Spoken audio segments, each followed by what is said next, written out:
Matthew 9. And he entered into a boat, and crossed over, and came into his own city. And behold, they brought to him a man sick of the palsy, lying on a bed.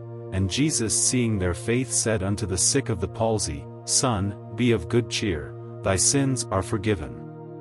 And behold, certain of the scribes said within themselves, This man blasphemeth. And Jesus knowing their thoughts said, Wherefore think ye evil in your hearts?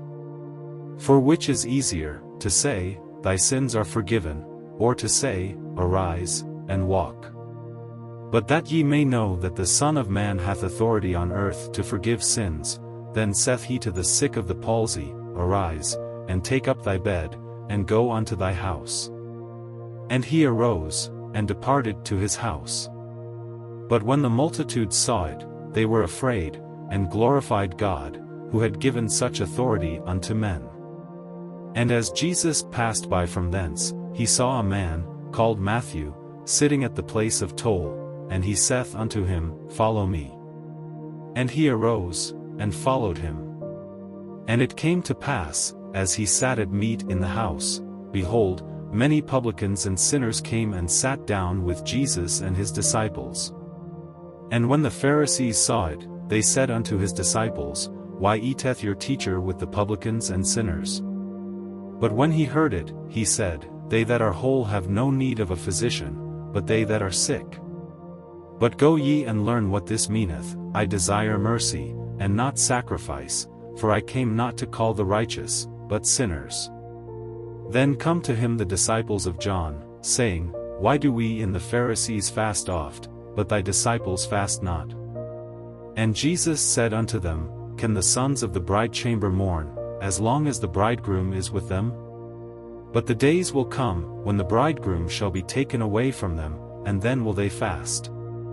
And no man putteth a piece of undressed cloth upon an old garment, for that which should fill it up taketh from the garment, and a worse rent is made. Neither do men put new wine into old wineskins, else the skins burst, and the wine is spilled, and the skins perish, but they put new wine into fresh wineskins, and both are preserved. While he spake these things unto them, behold, there came a ruler, and worshipped him, saying, My daughter is even now dead, but come and lay thy hand upon her, and she shall live. And Jesus arose, and followed him, and so did his disciples. And behold, a woman, who had an issue of blood 12 years, came behind him, and touched the border of his garment, for she said within herself, If I do but touch his garment, I shall be made whole. But Jesus turning and seeing her said, Daughter, be of good cheer, thy faith hath made thee whole. And the woman was made whole from that hour.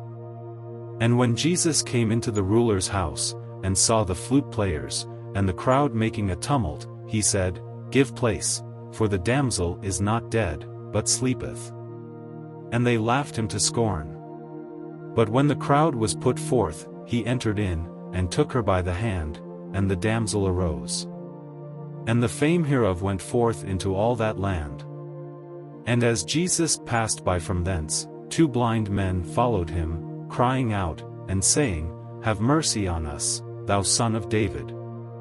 And when he was come into the house, the blind men came to him, and Jesus saith unto them, Believe ye that I am able to do this? They say unto him, Yea, Lord. Then touched he their eyes, saying, According to your faith be it done unto you. And their eyes were opened. And Jesus strictly charged them, saying, See that no man know it.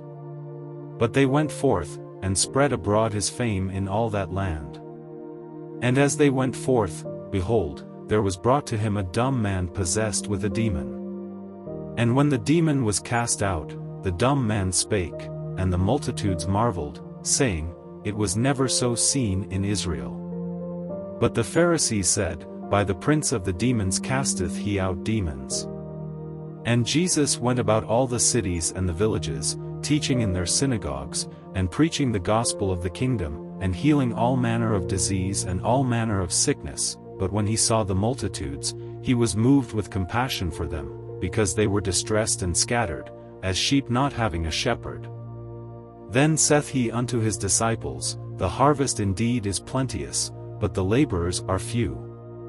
Pray ye therefore the Lord of the harvest, that he send forth laborers into his harvest.